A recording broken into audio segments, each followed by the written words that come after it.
My husband brought me to the hospital gala. "Just smile and nod. You are just a housewife," he said coldly. The anonymous donor arrived in a tuxedo. He walked past the doctors, hugged me tightly, and cried, "I built this wing for you, Sarah. You were the only one who believed in me 40 years ago. I never married because of you." My husband turned pale. "I'm glad to have you here. Follow my story until the end and comment the city you're watching from, so I can see how far my story has reached." I stood in front of my bedroom mirror, fastening the pearl necklace Wesley had given me for our 20th wedding anniversary. The pearls felt cold against my neck, each one a perfect sphere of artificial elegance. At 62, I had learned to play my role flawlessly, the devoted wife of Dr. Wesley Hartwell, one of the most respected cardiologists in the state. "Clarissa, are you ready?" Wesley's voice carried from downstairs, that familiar tone of barely concealed impatience threading through his words. "Coming, dear," I called back, taking one last look at myself. The navy blue dress he had chosen for me hung perfectly, conservative yet elegant. My graying hair was styled in the understated way he preferred, nothing too attention-grabbing. After 39 years of marriage, I knew exactly what was expected of me. The drive to St. Mary's Medical Center took 23 minutes through the tree-lined streets of our affluent neighborhood. Wesley spoke about the evening ahead, his voice taking on that lecturing tone I knew so well. "This is an important night for the hospital," he said, his fingers drumming against the steering wheel of his black Mercedes. "The anonymous donor is finally revealing himself. $50 million for the new pediatric wing. It's unprecedented." I nodded appropriately, watching the familiar streets pass by. "That's wonderful, Wesley. The children will benefit so much." "Just remember," he continued, his voice dropping to that carefully controlled tone that always made my chest tighten. "Tonight isn't about us. You're there to support me, nothing more. Smile, nod when spoken to, and let me handle any medical conversations. These people don't need to hear opinions from a housewife," I finished quietly, the words leaving a bitter taste in my mouth. Wesley glanced at me, his expression softening slightly. "I didn't mean it like that, darling. You know I respect what you do at home. But tonight is business. Professional business. You understand, don't you?" I understood perfectly. I had understood for 39 years. The hospital's grand ballroom had been transformed into something from a magazine. Golden lights cast a warm glow over burgundy velvet drapes, and the scent of fresh roses mixed with expensive perfumes filled the air. A classical quartet played softly in one corner while waiters in crisp white jackets moved through the crowd carrying silver trays of champagne. Wesley immediately fell into his element, his shoulders straightening as colleagues approached to shake his hand. I watched him transform from the controlling husband I knew at home into the charming, respected doctor everyone else saw. It was a performance I had witnessed countless times, and I knew my part in it. "Dr. Hartwell," Dr. Patricia Lennox, the chief of internal medicine, approached with her husband in tow. She was a woman I had always found intimidating, brilliant, accomplished, everything I had once dreamed of being. "Wonderful to see you both," Wesley beamed, placing a possessive hand on my lower back. "Patricia, you know my wife, Clarissa." Dr. Lennox's smile was polite but distant. "Of course. How lovely to see you again, Clarissa. Still keeping busy with your garden club activities?" The dismissal in her voice was subtle but unmistakable. I had learned to recognize these moments, when my worth was measured solely by my relationship to Wesley, when my own thoughts and opinions became irrelevant. "The garden keeps me occupied," I replied with the practiced smile I had perfected over the decades. "How nice," Dr. Lennox said, already turning her attention back to Wesley. "So tell me about your latest research. I heard you're pioneering a new approach to minimally invasive procedures." I stood there, invisible once again, as they launched into medical terminology that I actually understood but was never allowed to contribute to. The irony wasn't lost on me. 40 years ago, I would have been the one asking those questions, sharing those insights. Elena, our housekeeper, had helped me dress tonight. As she fastened the pearl necklace, she had met my eyes in the mirror with that knowing look she sometimes gave me. Elena never spoke about what she observed in our house, but her silence said everything. She had seen Wesley's subtle put-downs, his ways of making me feel small, his constant reminders of my place in his world. "Mrs. Hartwell," Elena had said softly, "you look beautiful tonight, like the smart lady I know you are." The memory of her words warmed me now as I stood surrounded by the medical elite, feeling more alone than ever. The evening progressed predictably. Wesley introduced me to colleagues and donors, always with the same phrase, "This is my wife, Clarissa. She takes wonderful care of our home." Each introduction was a gentle reminder of my limited role, my narrow importance in his grand life. I excused myself to the ladies' room, needing a moment away from the careful smiles and polite dismissals. In the marble-lined bathroom, I stared at my reflection again. When had I become this person? When had I allowed myself to shrink so small that I nearly disappeared? The woman looking back at me had kind eyes but tired ones. She wore expensive clothes and perfect makeup, but there was something hollow about her, something missing. I thought about the young woman I had been at 22, full of dreams and ambition. Sarah Margaret Thompson, that was my name then, before I became Mrs. Wesley Hartwell. Sarah had wanted to heal people, to make a difference in the world. She had earned her way into medical school through pure determination and academic excellence. But Sarah had made a choice, or rather, Sarah had been convinced to make a choice. Love, Wesley had said, was about compromise, about building a life together, about trust. "Ladies and gentlemen," the hospital administrator's voice echoed through the ballroom as I returned. "If I could have your attention, please." The crowd quieted, all eyes turning toward the small stage where a microphone had been set up. Wesley found me immediately, his hand once again claiming its familiar position on my back. "Tonight marks a historic moment for St. Mary's Medical Center," the administrator continued. "Thanks to the extraordinary generosity of our anonymous benefactor, we will be breaking ground on a state-of-the-art pediatric wing that will serve our community for generations to come." Polite applause filled the room. I found myself genuinely moved by the gesture. $50 million dedicated to helping sick children was truly remarkable. "And now," the administrator said, his smile widening, "I'm pleased to announce that our generous donor has agreed to reveal his identity tonight." The applause grew more enthusiastic. Beside me, Wesley straightened, his professional curiosity clearly piqued. "Ladies and gentlemen, please join me in welcoming Mr. Harrison Mitchell, founder and CEO of Mitchell Pharmaceuticals." The name hit me like a physical blow. Harrison Mitchell. After 40 years, I heard that name and felt something inside my chest crack open. The crowd parted as a man in an impeccably tailored black tuxedo made his way toward the stage.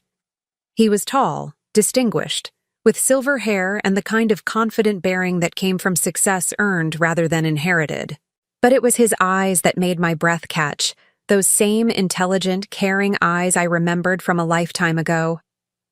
Wesley's hand tightened on my back, and I realized I must have made some sound, some involuntary reaction. "Do you know him?" Wesley asked quietly, his voice carrying a note I couldn't quite identify. I couldn't answer. I couldn't even breathe properly. Harrison Mitchell stood at that microphone, thanking the crowd for their support, explaining his vision for pediatric care, but all I could hear was the rushing of my own blood in my ears. He looked different, of course. 40 years would change anyone, but the essence of him, that passionate dedication, that gentle strength, remained exactly as I remembered. "The new wing," Harrison was saying, his voice carrying easily through the sound system, "will be dedicated to someone very special. Someone who taught me that healing isn't just about medicine, it's about hope, compassion, and never giving up on the people we love." I felt Wesley's curious gaze on me, but I couldn't look away from the stage. Harrison's eyes were scanning the crowd now, searching. In fact, he continued, his voice softening, that person is here tonight. And then his gaze found mine across the crowded room. Time stopped. 40 years collapsed into nothing. I saw recognition flicker in his eyes, followed by something deeper, joy, pain, longing, all mixed together in an expression that made my knees weak. He stepped away from the microphone, moving through the crowd with purpose. People stepped aside, probably thinking he was heading to greet hospital administrators or major donors. But I knew better. I knew exactly where he was going. Wesley's hand pressed harder against my back, a warning I couldn't heed even if I wanted to. Harrison walked straight to me, his eyes never leaving mine. When he reached us, he ignored Wesley entirely. He opened his arms, and without thinking, I stepped into them. The embrace was everything I remembered and nothing like I expected. Strong arms surrounded me, and for a moment, the carefully constructed world I had built around myself crumbled completely. "Sarah," he whispered against my ear, his voice thick with emotion. The name fell between us like a stone thrown into still water, sending ripples through everything. When he pulled back slightly, his hand still resting gently on my shoulders, his eyes were bright with unshed tears. "I built this wing for you, Sarah," he said, his voice carrying clearly in the suddenly silent ballroom. "You were the only one who believed in me 40 years ago." The silence around us was deafening. I could feel Wesley's shock radiating from beside me, could sense the curious stares of everyone in the room. Harrison's voice grew stronger, more certain. "I never married because of you." Wesley's face had gone completely white. The silence that followed Harrison's words seemed to stretch forever.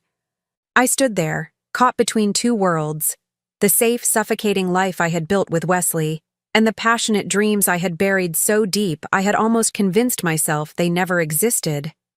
Wesley's grip on my arm was firm now, possessive in a way that suddenly felt less protective and more controlling. "I think there's been some mistake," Wesley said, his voice carefully modulated but carrying an edge that anyone who knew him well would recognize as danger. "My wife's name is Clarissa."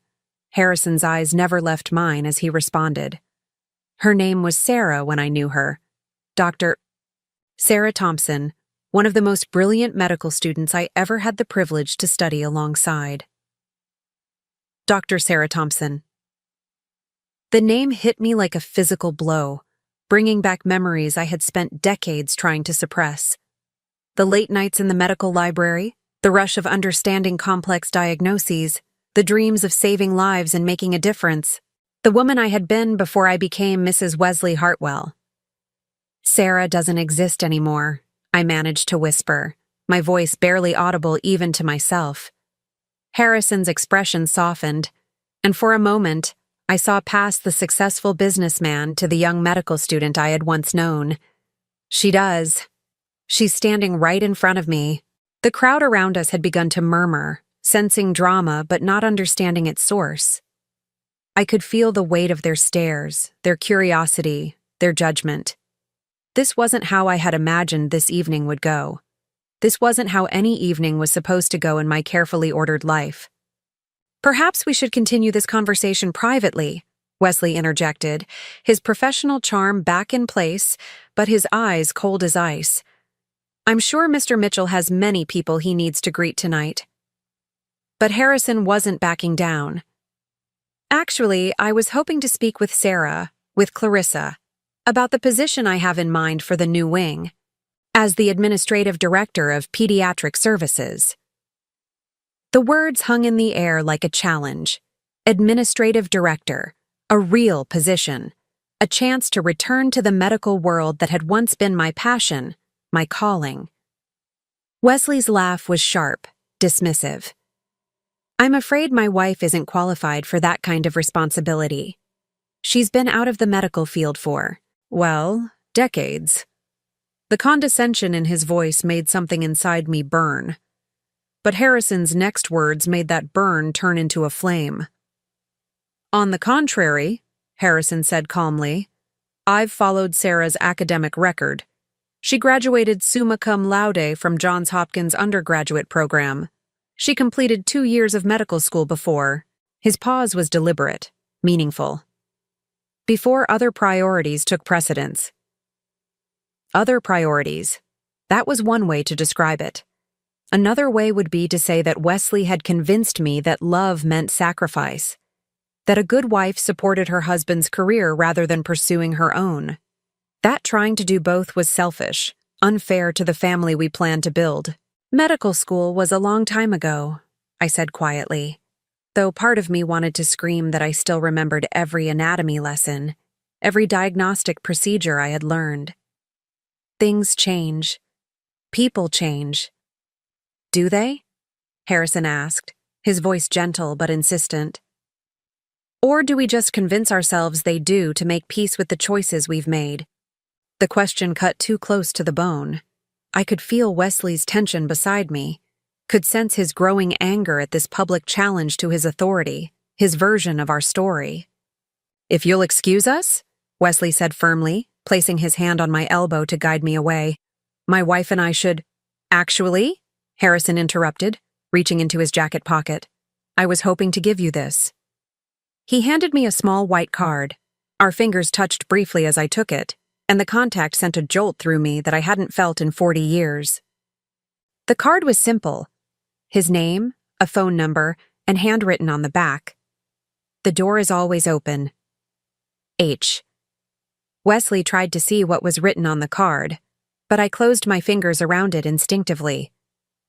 Think about it, Harrison said, his voice meant for me alone but carrying in the stillness around us.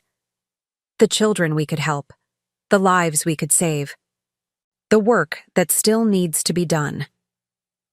He stepped back slightly, acknowledging Wesley for the first time with a polite nod. Dr. Hartwell, I'm sure you understand the importance of supporting talented individuals in pursuing their calling. The irony in his words was subtle but unmistakable. Wesley's jaw tightened. My wife's calling, Wesley said with forced civility, has been to support my medical practice and manage our home. She's been quite successful in that role. Has she? Harrison asked, and something in his tone made several nearby conversations pause. Or has she simply been accommodating? The word hung between them like a gauntlet thrown down. I felt caught between two forces, two versions of who I was supposed to be. Wesley's hand on my arm was a reminder of 40 years of carefully constructed life.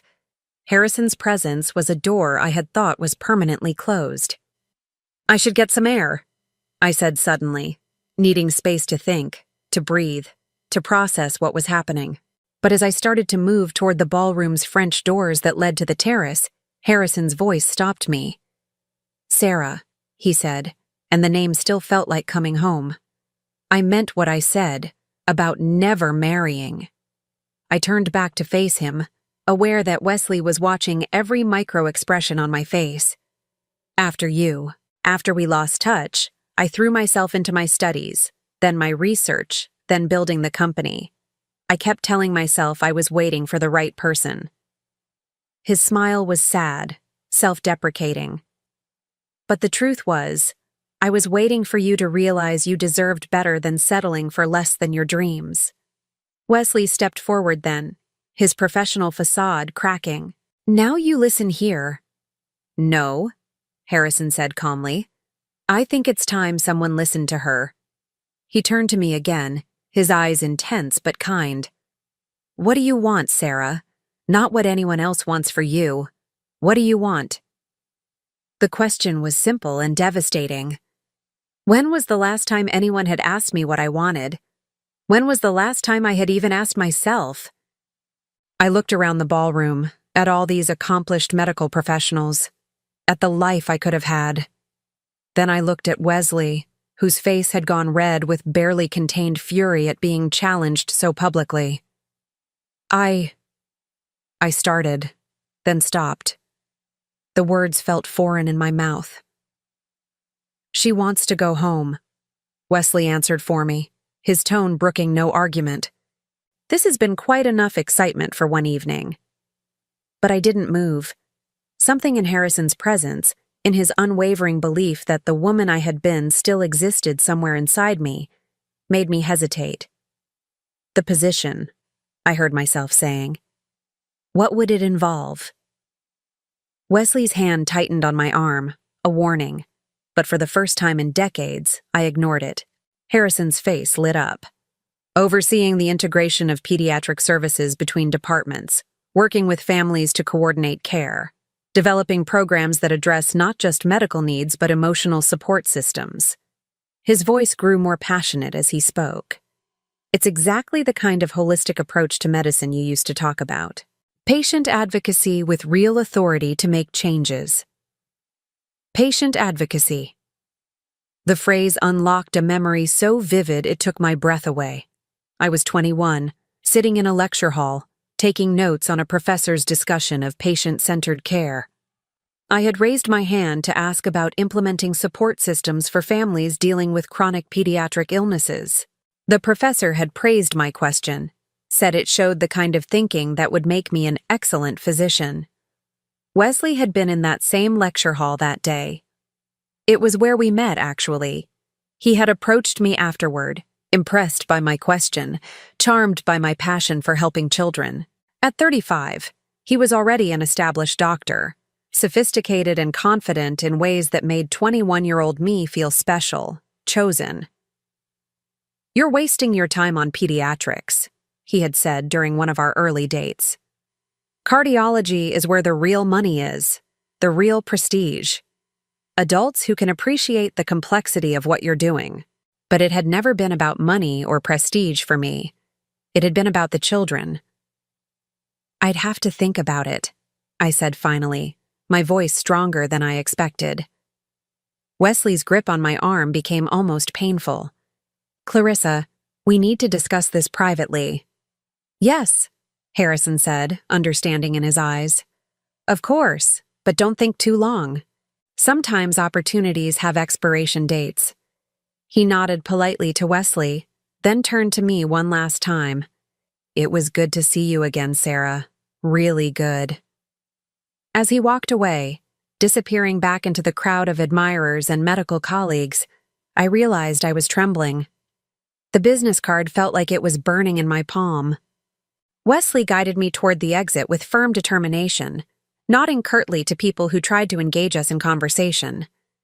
The drive home was silent except for the sound of his breathing, which grew more controlled and measured with each mile, a sure sign of the storm building inside him.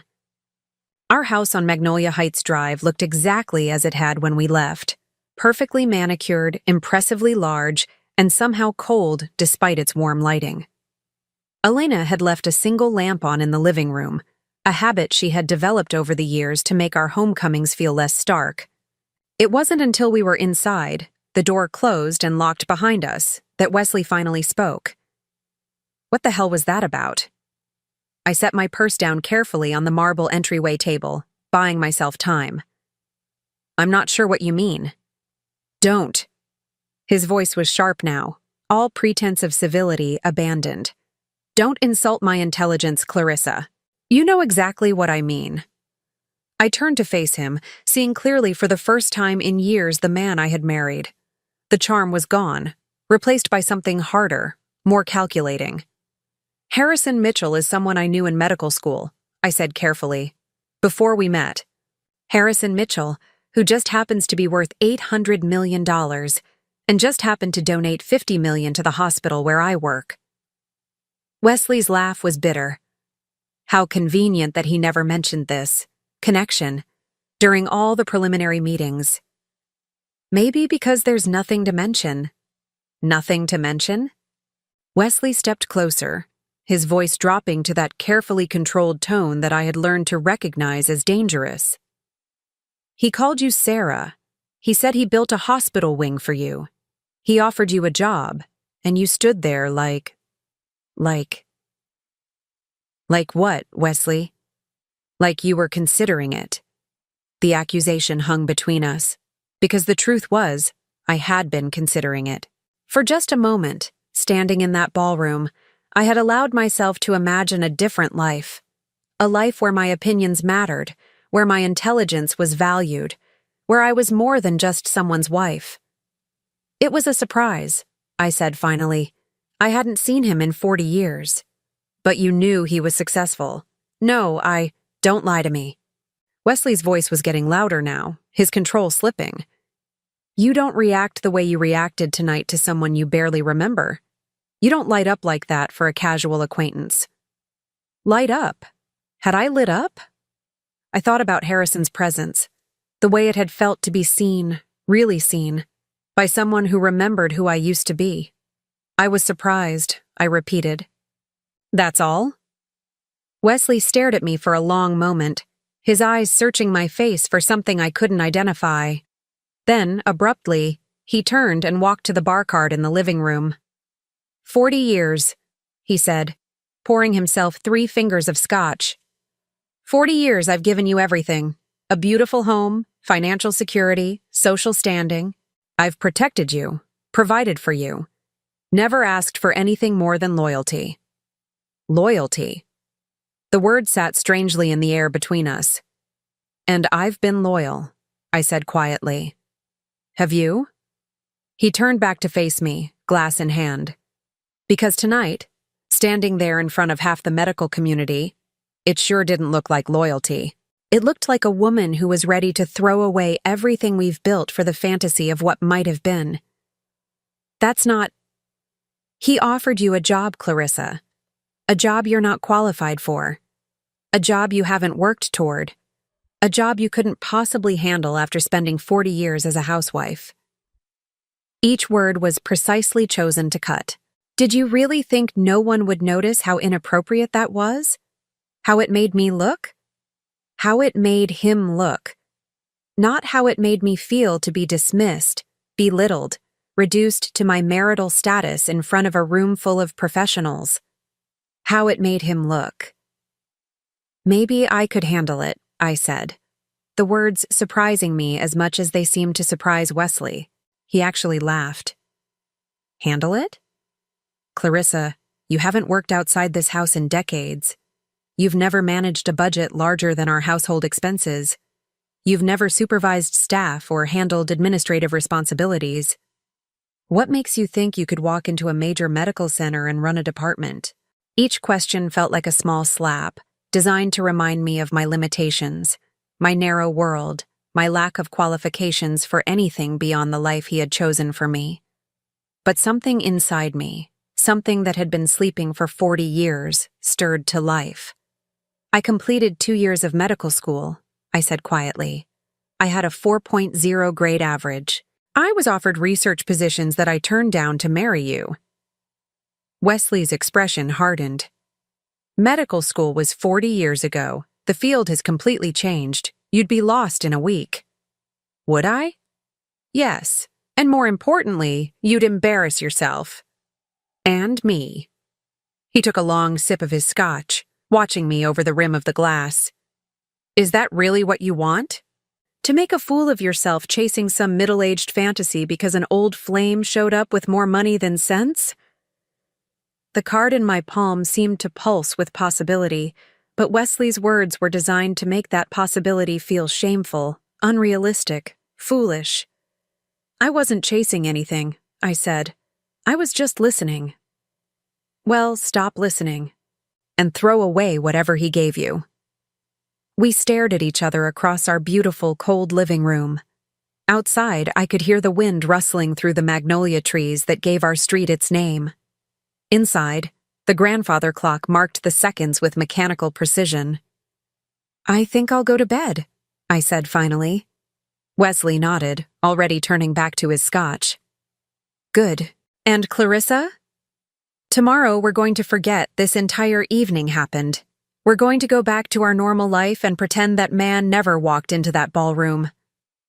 I climbed the stairs slowly, my hand trailing along the mahogany banister Wesley was so proud of.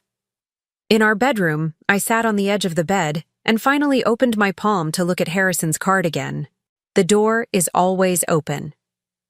But as I sat there in the darkness of my beautiful, empty bedroom, I wondered if some doors, once closed, could ever really be opened again. I didn't sleep that night. I lay in bed beside Wesley, listening to his measured breathing, turning Harrison's business card over and over in my fingers until the edges were soft from handling. Every time I closed my eyes, I saw his face at the gala, older, distinguished, but with the same passionate intensity I remembered from our medical school days. Sarah Margaret Thompson. I hadn't heard that name spoken aloud in 40 years, but hearing it had awakened something in me that I thought was dead and buried. When dawn finally crept through our bedroom curtains, I slipped quietly out of bed and padded down to the kitchen. Elena wouldn't arrive for another 2 hours, and Wesley never came downstairs before 7:30. For once, I had the house to myself. I made coffee with shaking hands and sat at our granite kitchen island, staring out at the garden I had spent years perfecting. Every flower, every shrub, every carefully planned border was a testament to the life I had built with Wesley. Beautiful, controlled, and ultimately, empty. The coffee was bitter, or maybe that was just the taste of regret in my mouth. I found myself remembering things I had forced myself to forget. Like the way Harrison used to study, completely focused, but always ready to help anyone who was struggling. He had this gift for explaining complex concepts in ways that made them crystal clear. More than once, he had helped me through particularly difficult anatomy or pharmacology problems, but it was more than his academic brilliance that had drawn me to him. Harrison genuinely cared about his future patients in a way that went beyond textbook knowledge. He would stay after lectures to ask professors about cutting-edge research, not to show off, but because he was genuinely passionate about finding better ways to heal people. Wesley, even then, had been different. Polished, confident, already thinking like an established doctor rather than a student still learning. When he approached me after that lecture on patient-centered care, he hadn't been interested in discussing the medical concepts. He had been interested in me. "You're wasting your passion on pediatrics," he had told me during our third date, as we sat in an expensive restaurant I never could have afforded on my student budget. Children can't appreciate the complexity of medical intervention the way adults can. There's no intellectual challenge there. I had tried to explain that it wasn't about intellectual challenge for me. It was about helping the most vulnerable patients, the ones who couldn't advocate for themselves. But Wesley had smiled that indulgent smile and changed the subject. The sound of footsteps on the stairs pulled me back to the present. Wesley appeared in the kitchen doorway, already dressed in his perfectly pressed shirt and tie, his silver hair styled exactly the way it had been for the past 20 years.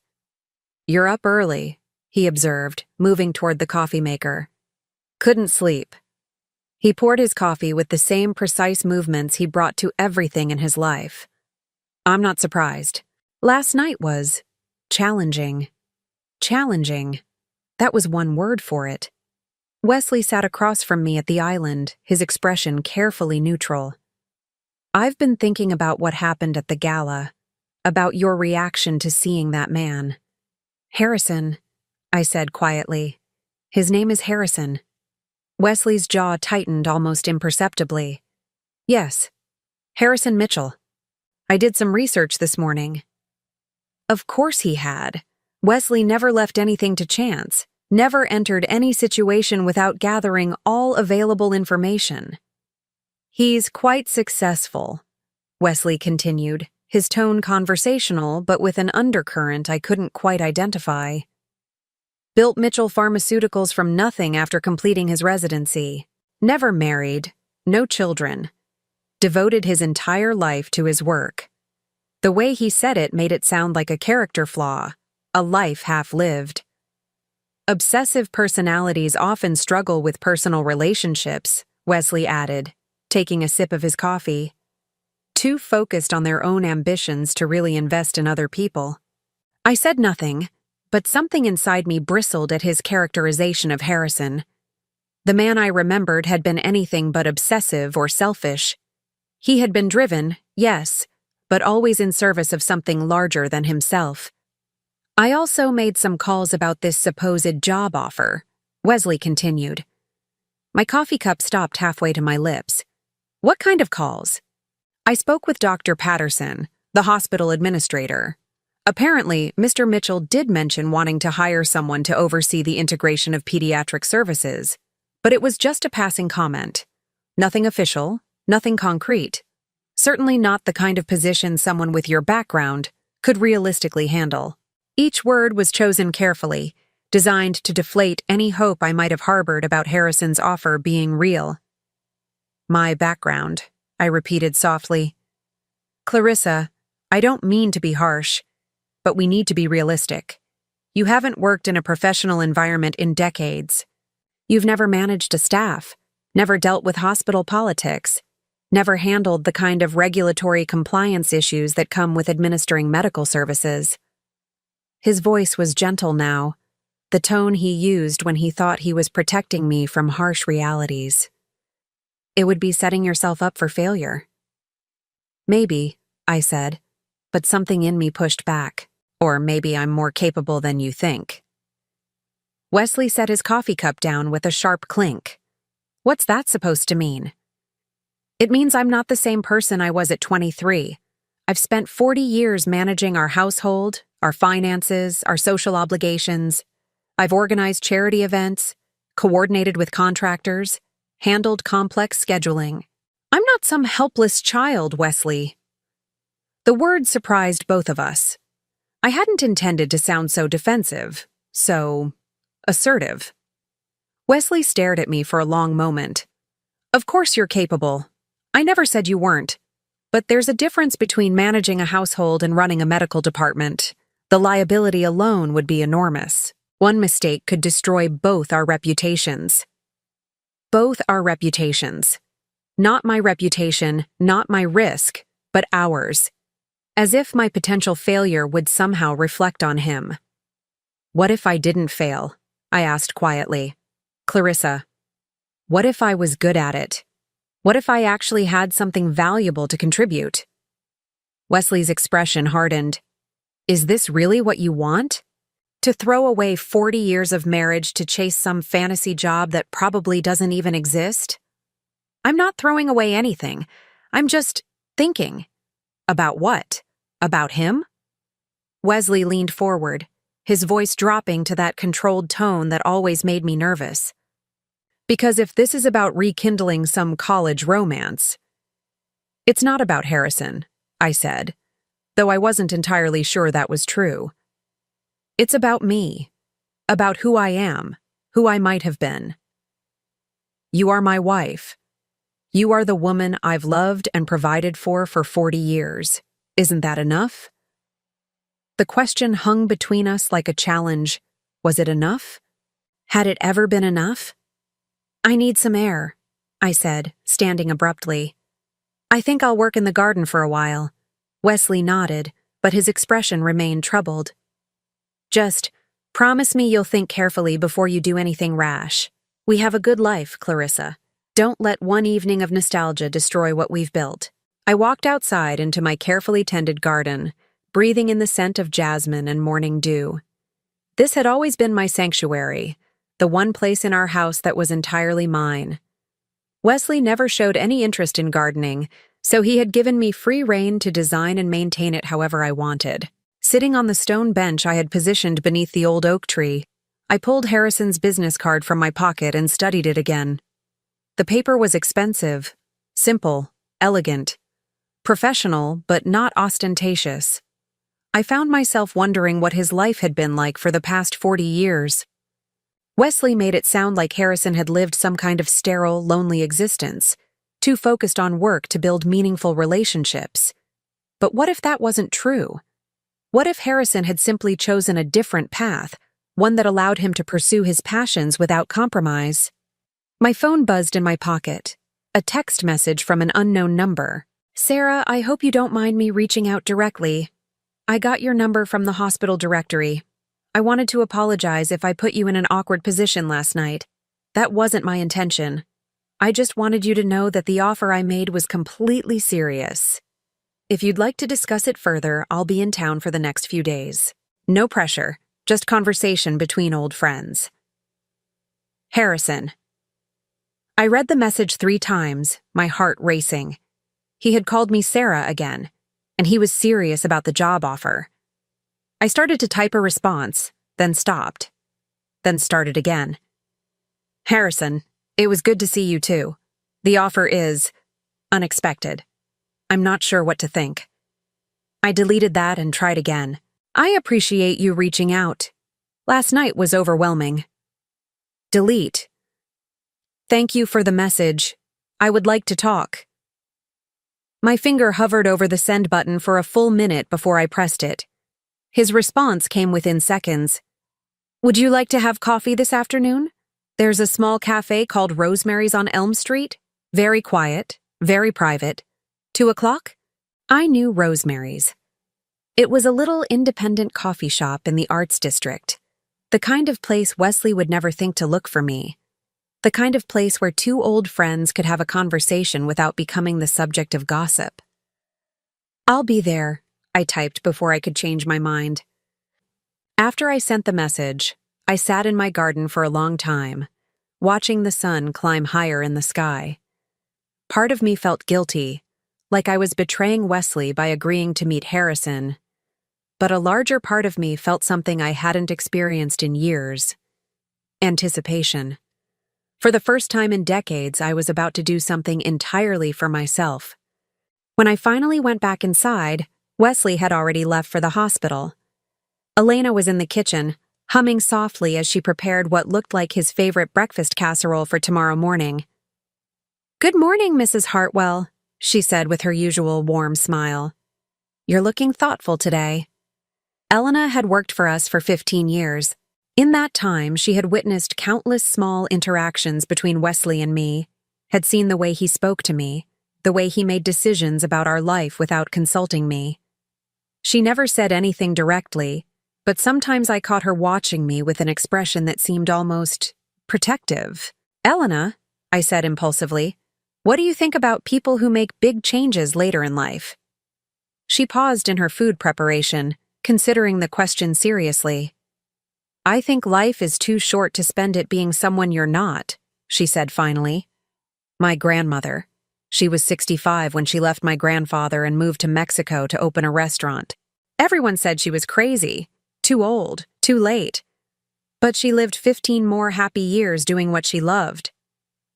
"Weren't you worried about her, making such a big change so late?" Elena smiled. "I was more worried about what would happen if she didn't make the change. Sometimes staying is scarier than leaving, you know?" Her words stayed with me as I went upstairs to shower and change.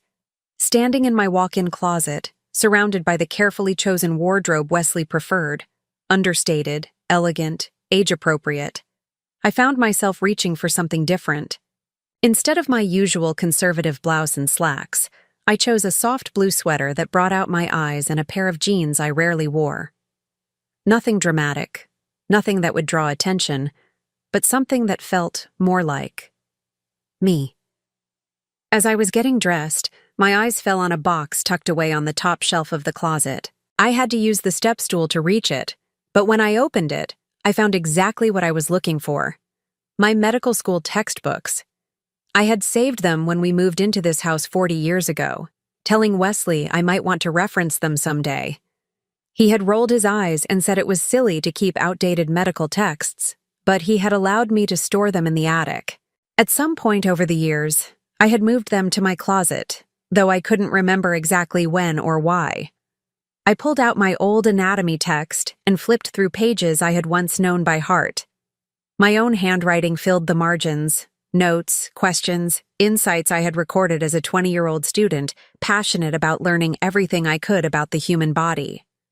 The young woman who had written those notes seemed like a stranger to me now. She had been so confident, so certain of her purpose, so unafraid to ask questions and challenge assumptions. What had happened to her? I knew the answer, of course.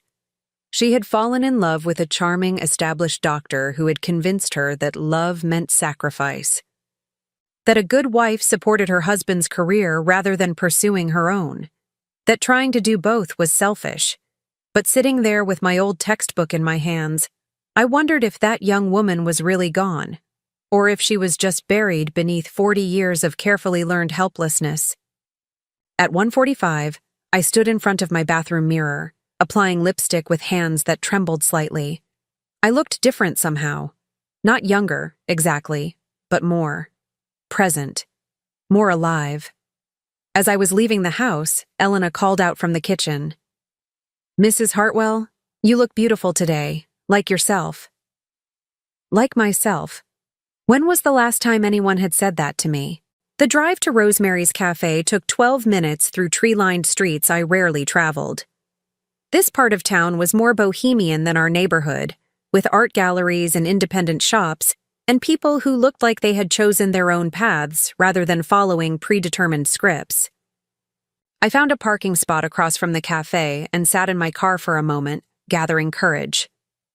Through the large windows, I could see Harrison already seated at a corner table, reading what looked like a medical journal. Even after 40 years, he still had that same focused intensity I remembered. Taking a deep breath, I got out of the car and walked across the street. The bell above the cafe door chimed as I entered, and Harrison looked up immediately. His face lit up with a smile that was both familiar and completely new. "Sarah," he said, standing to greet me. "Thank you for coming." As he pulled out my chair, I realized that Wesley had never done that, never treated me with that kind of thoughtful courtesy. "I wasn't sure I would," I admitted as I sat down. "But you did. That says something." The barista came over to take our order. A latte for me, black coffee for Harrison. Some things apparently never changed. When we were alone again, Harrison leaned forward slightly, his expression serious but kind. "I owe you an apology," he said. "Last night, I let my emotions get the better of me. I shouldn't have put you in such an awkward position in front of your husband and all those people." "You were honest," I said quietly. "That's not something I'm used to." Something flickered across his face. Concern, maybe, or understanding. "Tell me about your life, Sarah. The real version, not the public one." The question was so simple, so direct, that it caught me off guard. When was the last time someone had asked me about my life? About what I wanted, what I thought, what I felt? "I don't know if there is a real version anymore," I said finally. "I've been Mrs. Wesley Hartwell for so long. I'm not sure who Sarah is." "She's sitting right across from me," Harrison said gently. "I can see her." And somehow, impossibly, I believed him. Sitting across from Harrison in that quiet cafe, I felt something inside me unfurling, something that had been tightly wound for 40 years. The afternoon light filtered through the windows, casting gentle shadows across his face, and for a moment, I could see both the young medical student I had known and the successful man he had become. "I want to show you something," Harrison said, reaching into his briefcase.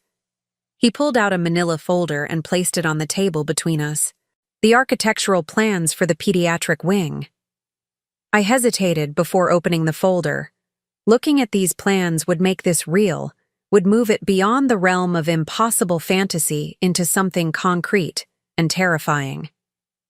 "Go ahead," Harrison encouraged gently. "I designed it with you in mind." The blueprints were beautiful, more than beautiful, they were revolutionary. Instead of the sterile, intimidating medical environment I expected, these plans showed warm, welcoming spaces with natural light, family areas integrated into treatment rooms, and what looked like play spaces woven throughout the clinical areas. "This section here," Harrison pointed to a cluster of rooms near the main entrance, "is what I envision as the Family Advocacy Center, a place where someone could coordinate care between departments, help families navigate the system, ensure that no child falls through the cracks." As he talked, his passion was evident. This wasn't just a building project for him. This was a vision of healing that went beyond medical intervention to encompass the whole human experience of illness and recovery. "It's exactly what you used to talk about in school," he continued. "Remember that paper you wrote on integrative pediatric care? About treating the child and the family as a unit, rather than just focusing on the diagnosis?" I did remember. I had spent weeks researching that paper, interviewing families, observing in pediatric wards. It had been one of the proudest academic achievements of my young life. Wesley said that paper was a waste of time, I found myself saying. He said I was being too emotional about medicine, that successful doctors needed to maintain professional distance. Harrison's expression darkened slightly. Professional distance has its place, but medicine without compassion isn't medicine. It's just technical repair work. I traced my finger along the architectural lines, seeing in them everything I had once dreamed of accomplishing. This is incredible, Harrison. But I don't understand why you think I could run something like this. Because you already know how to do everything this position would require, he said simply. You know how to listen to people, how to coordinate complex schedules, how to advocate for what's right even when it's not convenient. You've been doing it for 40 years. You just haven't been getting paid for it. His words hit something deep inside me. All those years of organizing Wesley's professional life, managing our household staff, coordinating his complex schedule of surgeries and conferences and social obligations. It had been like running a small business, but I had never thought of it that way. There's something else, Harrison said, his voice growing quieter. Something I need to tell you about why I really built this wing. I looked up from the plans, sensing a shift in his mood. After you. After we lost touch, I threw myself into my studies, graduated at the top of my residency class, got accepted into a prestigious fellowship program. I told myself I was moving on, building the career we had both dreamed of. He paused, staring out the cafe window. But every patient I treated, every research project I undertook, every business decision I made, part of me was thinking about what you would say, how you would approach the problem. Harrison, let me finish, he said gently. I never married because I kept comparing everyone to you. Not to who you were at 22, but to who I knew you could become, the brilliant, compassionate doctor you were meant to be. The confession hung between us, heavy with 40 years of what-ifs and might-have-beens. You can't build a life around someone who doesn't exist anymore, I said softly. But you do exist. You're sitting right here. His eyes met mine, intense and certain. Sarah, I've spent 4 decades building something I hoped would be worthy of the woman who believed I could change the world when I was just a struggling medical student. I felt tears threatening and blinked them back. That's a lot of pressure to put on someone. It's not pressure. It's possibility. Harrison reached across the table and gently touched my hand. I'm not asking you to be someone you're not. I'm asking you to remember who you are. His touch sent a jolt through me, not of attraction exactly, but of recognition. The feeling of being seen, really seen, by someone who remembered when I had dreams of my own. Tell me about the job, I said, needing to focus on something concrete, something manageable. Harrison's face lit up. The administrative director position would involve coordinating care between pediatric subspecialties, developing family support programs, and overseeing the integration of new services. You'd work directly with department heads to ensure seamless patient experiences. As he described the role, I found myself mentally organizing the challenges, thinking through solutions, feeling that old excitement of tackling complex problems. The salary would be $150,000 annually to start, Harrison continued, with full benefits and opportunities for advancement based on performance. $150,000. I tried to process that number. Wesley gave me a monthly allowance of $2,000 for personal expenses, treating it like generous largesse. The idea of earning my own salary, having my own financial independence, was both thrilling and terrifying. What about my lack of recent experience? I asked. That's why we'd start with a 6-month trial period. You'd shadow the current interim director, attend department meetings, get familiar with hospital systems. No pressure, no permanent commitment unless we're both confident it's working. A trial period. A chance to dip my toe in the water without diving off a cliff. I'd need to think about it, I said, though part of me wanted to say yes immediately. Of course. But Sarah, there's something else you should know. Harrison's expression grew serious. I did some research after I saw you last night. I wanted to understand what happened after medical school, how you ended up where you are. My stomach tightened. What kind of research?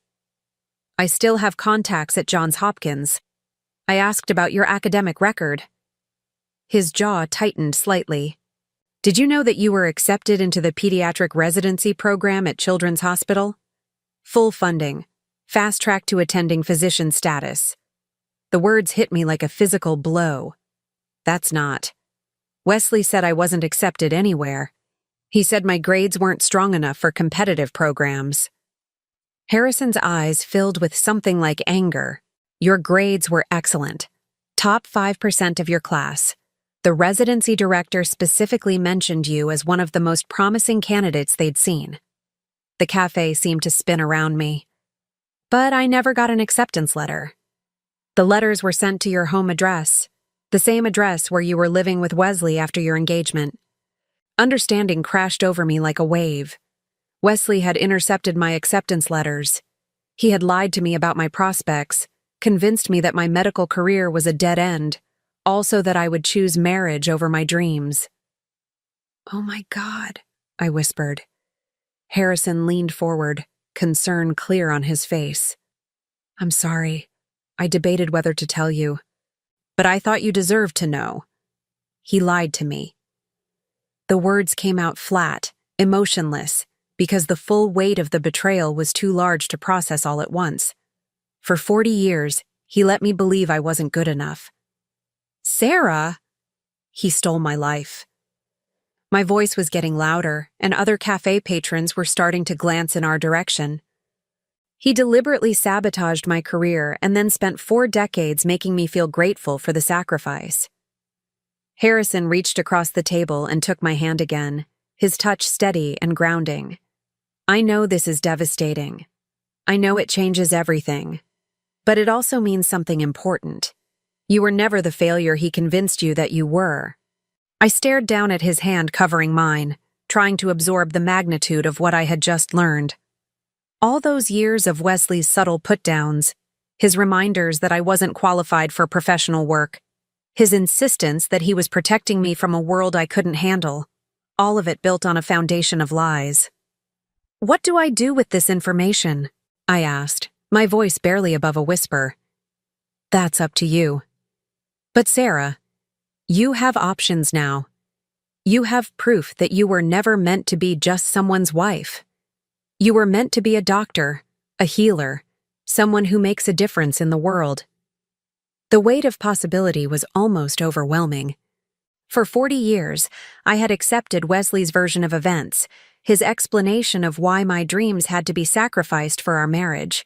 But if he had been lying, if I had been capable all along. "I need to go," I said suddenly, standing up from the table. "I need to think about this." Harrison stood as well, his expression understanding. "Of course. But Sarah, whatever you decide, please don't let fear make the choice for you. You've been controlled by other people's limitations for too long." As I gathered my purse, my hands shaking slightly, Harrison pulled out another card and placed it on the table.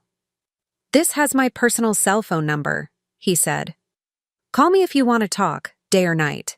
And if you decide you want to tour the hospital, see what we're building, the offer stands." I picked up the card, noting the difference between this one and the business card he had given me the night before.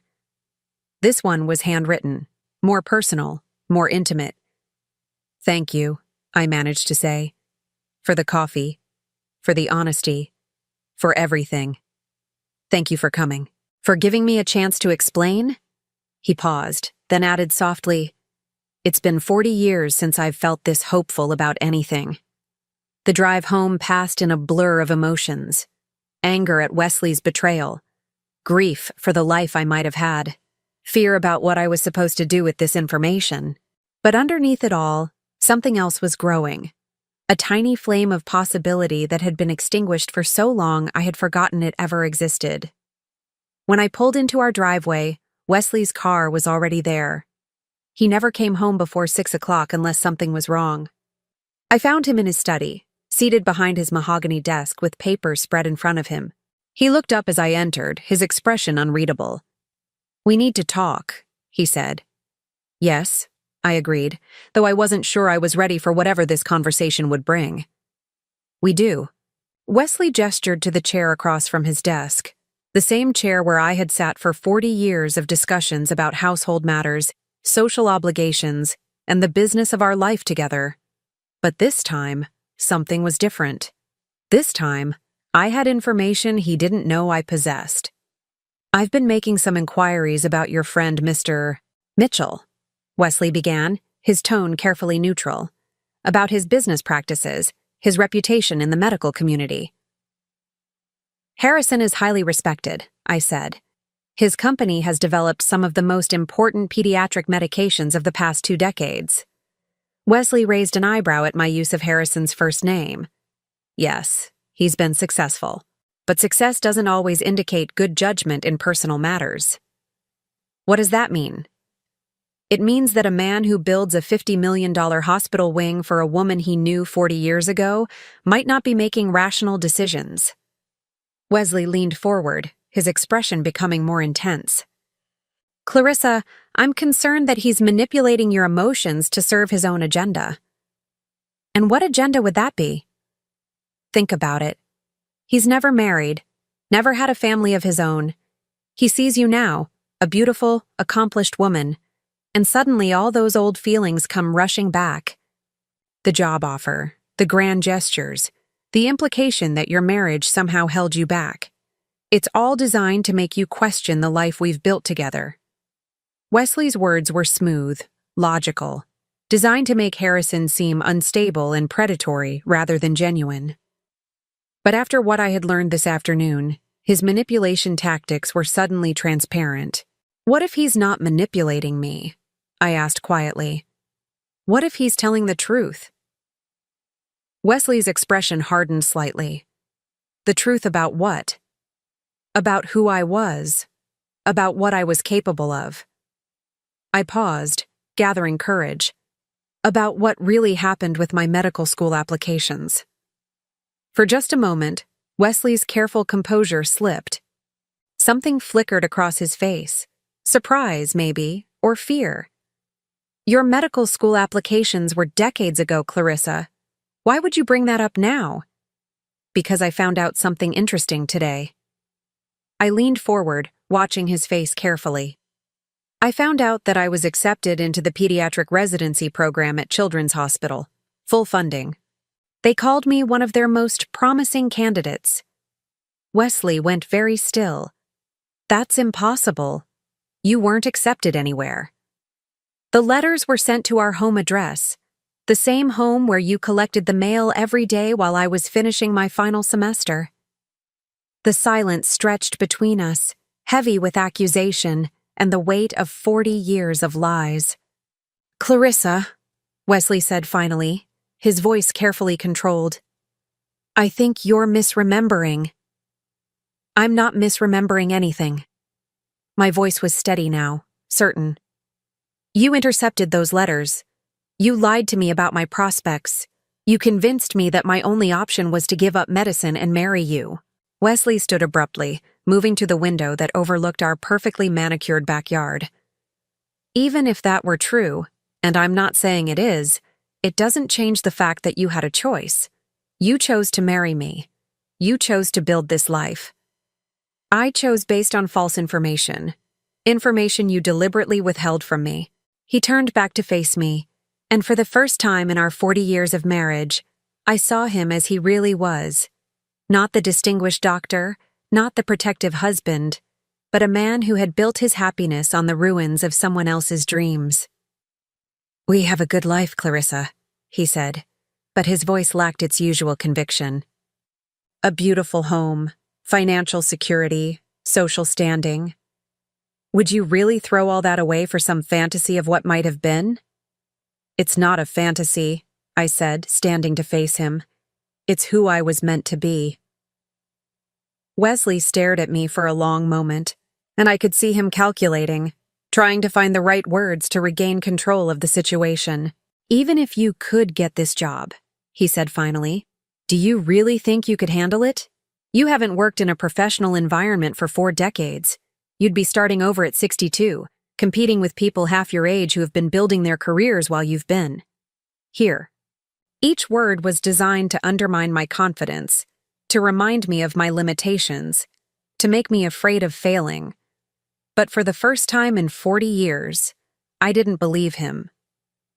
Maybe I would fail, I said quietly. But maybe I wouldn't. And for the first time in my life, I think I deserve the chance to find out. Wesley's face went pale, and I realized that he was finally beginning to understand that the woman who had spent 40 years accepting his version of reality was gone. That night, I lay in bed beside Wesley, but neither of us slept. The space between us felt like an ocean, vast, cold, and impossible to cross. He had tried to continue the conversation after my declaration in his study, but I had walked away. For the first time in our marriage, I had simply turned my back on him and left the room. Now, in the darkness, I could feel him watching me, calculating his next move. Wesley had never been a man who accepted defeat easily, especially when it came to controlling the narrative of our life together. Clarissa, he said finally, his voice cutting through the silence. We need to resolve this. I didn't respond. I wasn't ready to hear whatever strategy he had devised to pull me back into compliance. I know you're angry, he continued, and maybe you have a right to be. Maybe I did make some decisions about your career without consulting you, but I was protecting you, protecting us, protecting. The word that had defined our marriage for 40 years. Wesley the protector, me the protected. Him making the hard choices so I didn't have to face harsh realities. Medical school would have been brutal for you, he said, his voice taking on that reasonable, caring tone he used when he wanted to seem wise rather than controlling. The competition, the hours, the pressure. I saw what it did to people, how it destroyed relationships, how it consumed lives. I couldn't bear to watch that happen to you.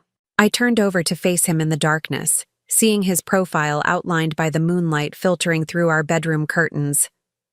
That wasn't your choice to make, I said quietly. Wasn't it? We were engaged.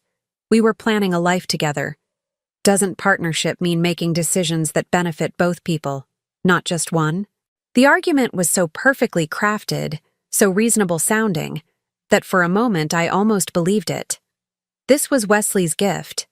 The ability to make his selfishness sound like sacrifice, his control seem like care. But I had spent the afternoon with someone who had known me when I was strong, when I was capable, when I believed I could change the world. Harrison's faith in who I used to be had awakened something in me that Wesley's carefully constructed reality couldn't touch. What if I had succeeded? I asked. What if medical school had been challenging but not impossible?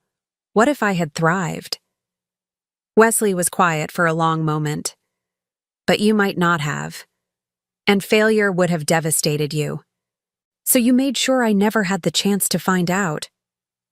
I made sure you never had to risk everything on an uncertain outcome.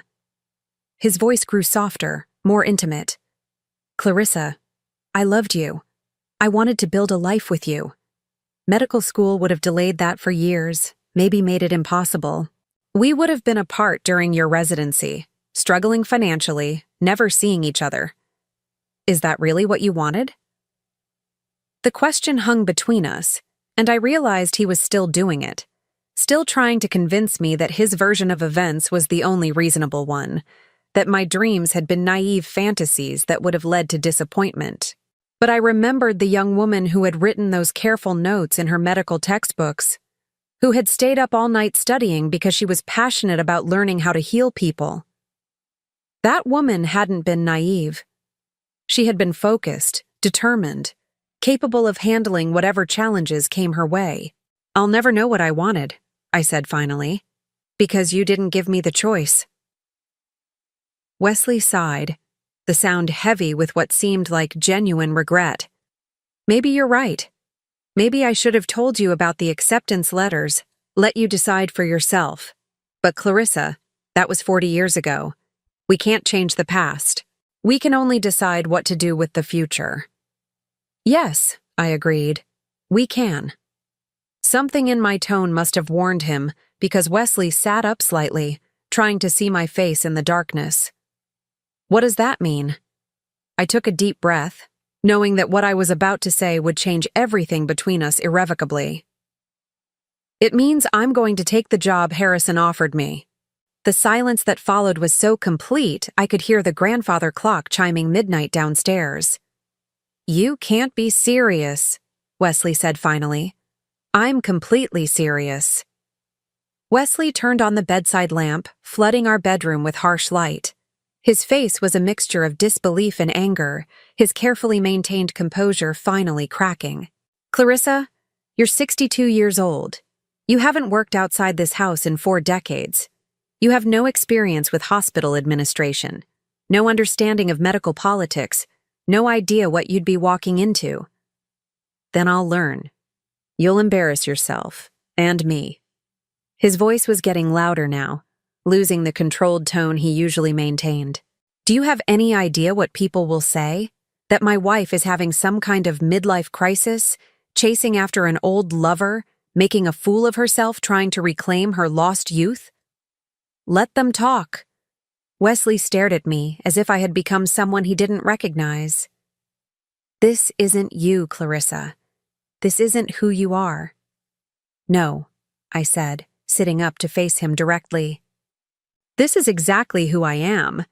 You just spent 40 years making sure I forgot. Wesley got out of bed, pacing to the window and back, his agitation obvious.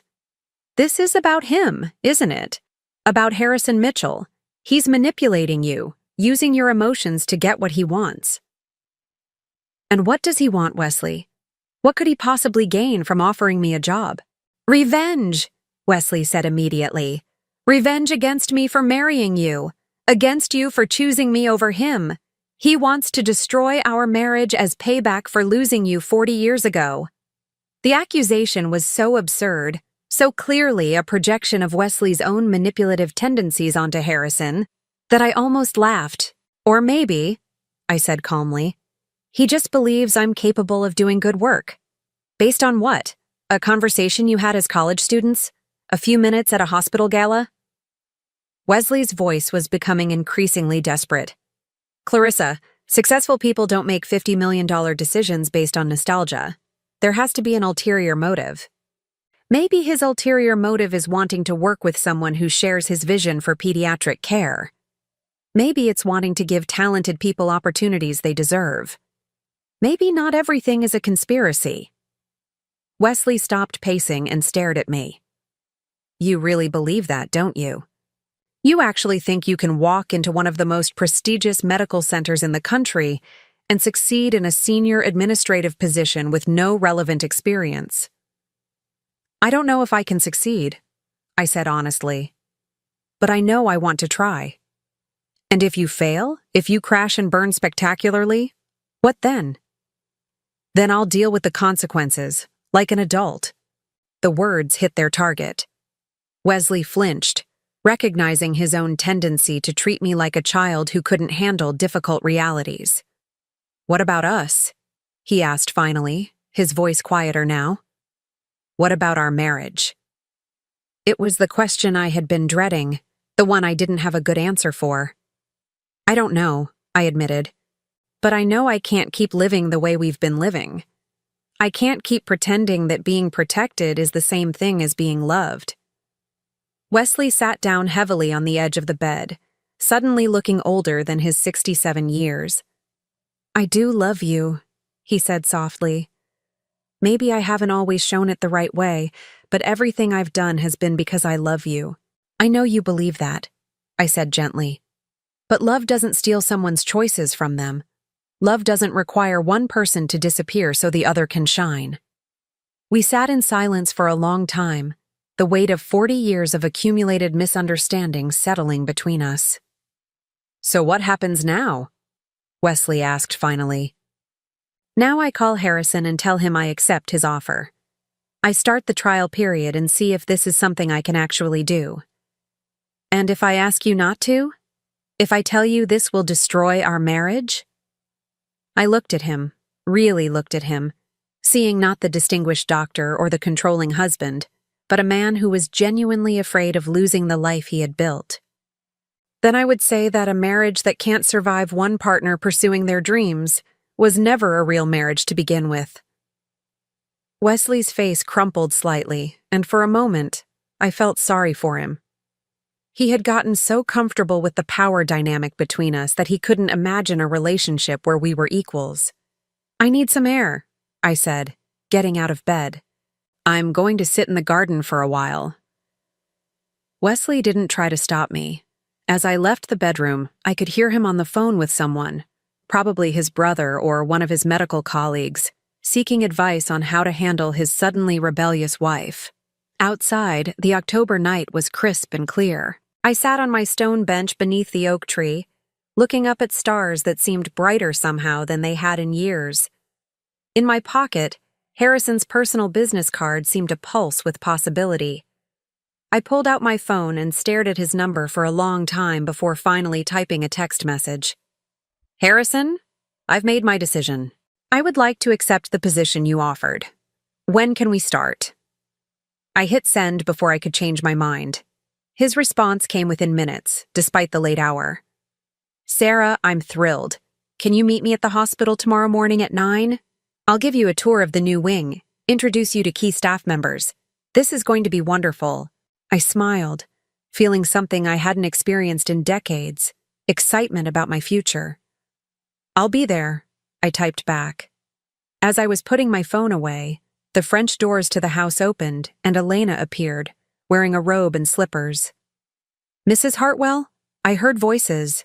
Is everything all right?" Elena had her own small apartment above our garage, but she had always been protective of me in ways that went beyond her job description. More than once over the years, I had suspected she stayed late or came early just to make sure I was okay. "Everything is fine, Elena. Actually, everything is better than fine." I looked at her kind, worried face. "I got a job." Elena's eyes widened. "A job? What kind of job?" "At the hospital, working with children and their families." Even saying it out loud felt surreal. Elena sat down beside me on the bench, her expression shifting from concern to something like pride. "That's wonderful, Mrs. Hartwell. You'll be so good at that work." "You think so?" "I know so. I've watched you for 15 years. The way you care for people, the way you solve problems, the way you make everything better for everyone around you. Those children will be lucky to have you." Her faith in me was unexpected and deeply moving. "Thank you, Elena. That means more to me than you know." We sat together in comfortable silence, watching the stars. Finally, Elena spoke again. "What about Dr. Hartwell? Is he happy about your new job?" I considered how to answer that question honestly. "Dr. Hartwell is concerned about changes to our routine," I said finally. Elena nodded knowingly. Change is hard for some people, especially when they're used to things being a certain way. "Yes, it is." But you know what my grandmother used to say? She said that a bird in a cage might feel safe, but it never learns to fly." Her words hit me with unexpected force. "Your grandmother sounds like a wise woman." "She was, and she would have liked you very much." Elena stood up, pulling her robe tighter against the cool air. "Mrs. Hartwell, if you need anything for your new job, help with clothes or transportation or anything, you just let me know." "Thank you, Elena, for everything." After Elena went back inside, I remained in the garden for another hour, planning my new life. Tomorrow I would tour the hospital, meet the people I would be working with, begin to understand the scope of what I was taking on. It was terrifying and exhilarating in equal measure. When I finally went back inside, Wesley was lying in bed with his back to me, pretending to be asleep. I got dressed quietly in the bathroom, choosing clothes for my hospital visit, a navy blazer and gray slacks that felt professional without being too formal. As I was leaving the next morning, I found a note from Wesley on the kitchen counter. "Clarissa, I hope you'll reconsider this decision. We have built something beautiful together. Don't let an old fantasy destroy what's real. I folded the note carefully and put it in my purse, not as a keepsake but as a reminder. For 40 years, Wesley had been telling me what was real and what was fantasy. He had convinced me that my dreams were naive, that my capabilities were limited, that my proper place was in the shadows of his life. But as I drove toward the hospital, toward Harrison and the possibility of reclaiming the person I used to be, I realized that the only fantasy had been believing I was meant to live such a small life. At exactly 9 o'clock, I walked through the entrance of St. Mary's Medical Center, wearing my navy blazer and carrying a leather portfolio I had found in the back of my closet. I felt nervous and uncertain and more alive than I had in decades. Harrison was waiting for me in the lobby, his face lighting up when he saw me. "Sarah," he said, approaching with a smile that made me feel like anything was possible. "Welcome to your new life." 6 months later, I stood in my new office overlooking the pediatric wing, watching the morning sun stream through windows that had been designed to let in as much natural light as possible. The nameplate on my door read, Dr. Sarah Mitchell, Director of Family Advocacy Services, a name that still felt both foreign and completely right every time I saw it. The transition hadn't been easy. Those first weeks had been a whirlwind of learning hospital systems, understanding insurance protocols, and navigating the complex personalities of medical professionals who had initially been skeptical of the doctor's wife, who thought she could run a department. But I had proven them wrong. More importantly, I had proven myself wrong about what I was capable of at 62. The Family Advocacy Center had become exactly what Harrison and I had envisioned. A place where frightened parents could find guidance, where children facing long-term treatment could get educational support, where families dealing with impossible medical decisions could find both practical help and emotional support. Yesterday, I had helped coordinate care for a 7-year-old girl with leukemia, whose family was struggling to navigate treatment options at 3 different hospitals. Last week, I had worked with the social work team to arrange temporary housing for a family whose premature twins needed months of specialized care. This morning, I had a meeting with the Hospital Foundation about expanding our family support programs. It was work that mattered, work that made a difference, work that used every skill I had developed over 40 years of managing complex situations, just applied to a purpose larger than maintaining Wesley's comfortable life. My phone buzzed with a text from Elena, who had become not just my housekeeper but one of my closest confidants during the dramatic changes of the past 6 months. "How is the first day of your new life going? Remember to eat lunch. E." I smiled, typing back quickly. "Wonderful and terrifying. Lunch at 12:30, I promise." The divorce papers had been finalized last week. Wesley had fought it initially, hiring an expensive attorney and making threats about what my leaving would cost me financially. But Harrison had quietly connected me with a lawyer who specialized in cases where one spouse had been economically controlled by the other, and we had built a strong case for alimony based on my 40 years of supporting Wesley's career at the expense of my own.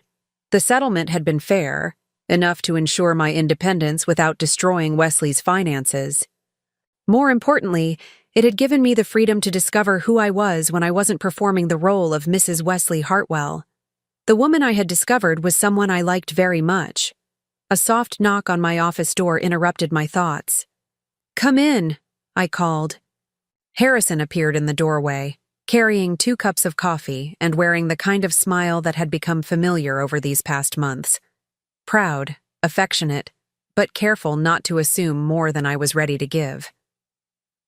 "Thought you might need caffeine," he said, setting 1 cup on my desk. "Department heads meeting in 10 minutes. "Right, the quarterly review." I gathered my notes, feeling that familiar flutter of nervousness that came before important meetings. 6 months in, I was no longer afraid of failing catastrophically, but I still felt the weight of responsibility for the families who depended on our services. "How are you feeling about presenting the expansion proposal?" Harrison asked, settling into the chair across from my desk. "Terrified," I admitted. "But excited. The data is compelling. We've reduced average length of stay by 18%, improved patient satisfaction scores across all pediatric departments, and the family support programs have a waiting list. All of which proves what I knew from the beginning, Harrison said quietly. You were born for this work. Our eyes met across the desk, and I felt that familiar warmth that had been growing between us over these months. It wasn't the desperate passion of 20-somethings, but something deeper. A connection built on mutual respect, shared purpose, and the rare gift of being truly seen by another person. We had been careful not to rush into anything romantic. Both of us understood that I needed time to discover who I was outside of marriage before I could consider entering into a new relationship. But there was an understanding between us, an acknowledgement that when I was ready, something beautiful might develop. I should probably head to the meeting, I said, standing and smoothing my skirt, a tailored black piece that made me feel professional and confident. Sarah, Harrison said as I reached for the door, whatever happens in there, remember that you've already succeeded beyond everyone's wildest expectations, including mine. The department heads meeting went better than I had dared to hope. Dr. Patricia Lennox, who had initially been one of my harshest critics, actually complimented the efficiency of our new family coordination protocols. The chief of staff approved my expansion proposal unanimously, allocating an additional $200,000 for new staff positions and extended hours. As I walked back to my office afterward, I passed by the portrait gallery that lined the hospital's main corridor. Photos of distinguished doctors, generous benefactors, and innovative researchers who had shaped the institution's history. Someday I realized my own photo might hang there, not as someone's wife, but as Dr. Sarah Mitchell, the woman who had revolutionized family-centered pediatric care.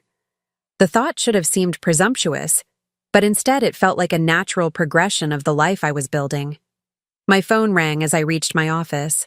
Wesley's name appeared on the screen, and I hesitated before answering. We had spoken only a few times since the divorce was finalized. Brief and carefully polite conversations about dividing household items and closing joint accounts. Hello, Wesley. Clarissa.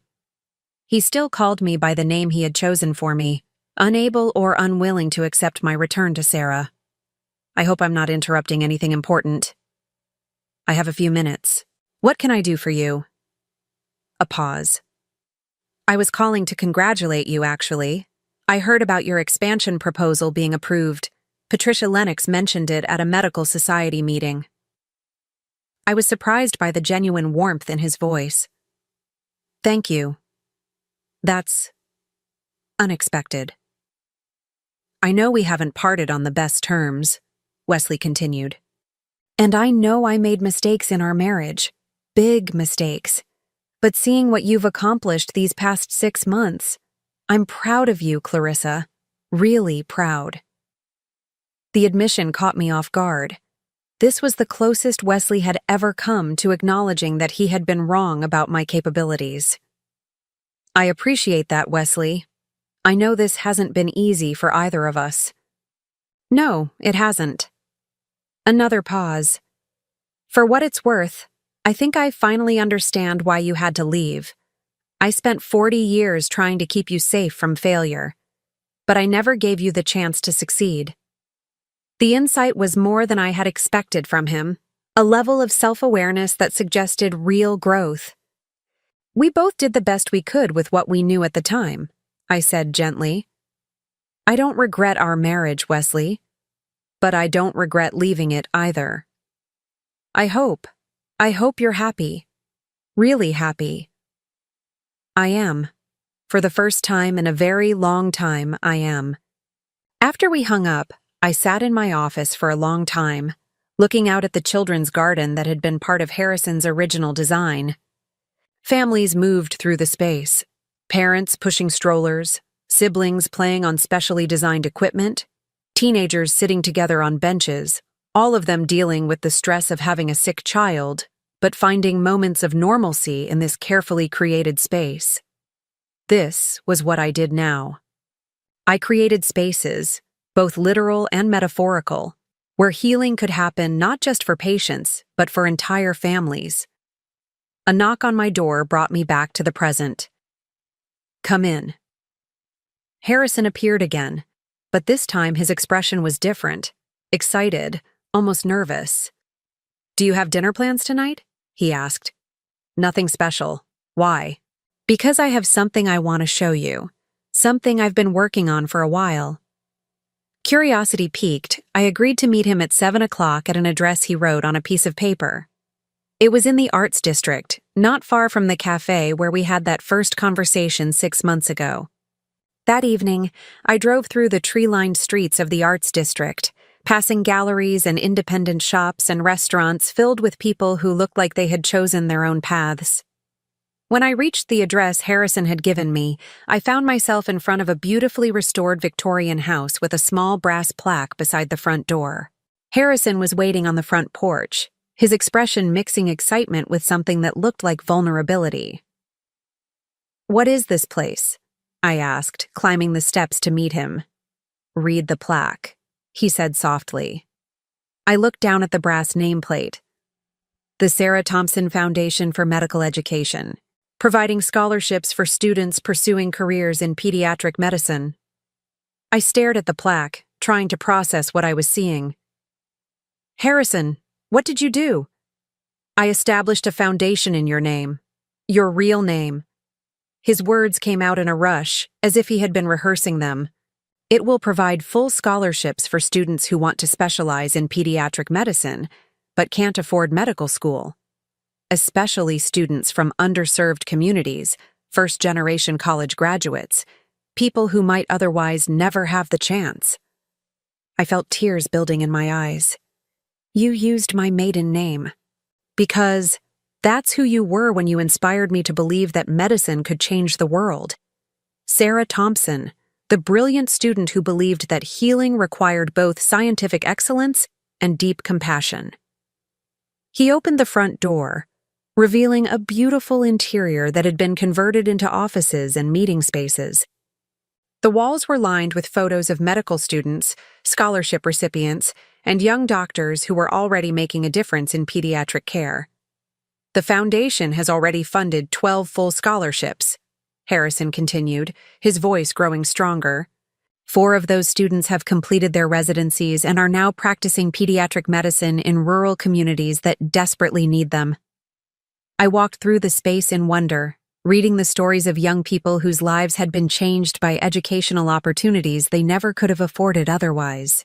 These were kids like I had been, smart, passionate, determined, but without the financial resources to pursue their dreams. "Harrison, this is incredible. But why my name? Why not your own?" He was quiet for a long moment, watching me explore the space. "Because you taught me something I never forgot, even during the 40 years when I thought I had lost you forever." "What's that?" "That the best way to honor the gifts we've been given is to make sure other people get the same chances we had."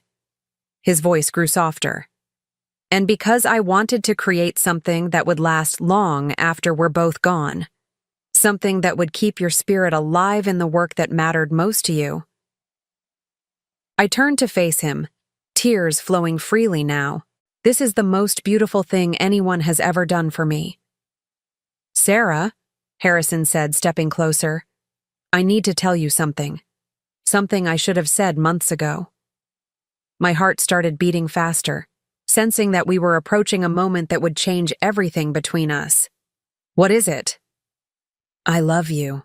Not the 22-year-old student I fell for in medical school, not some idealized memory of who you used to be.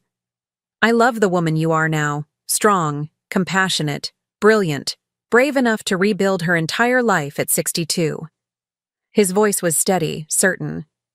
"I love the way you fight for families who can't fight for themselves.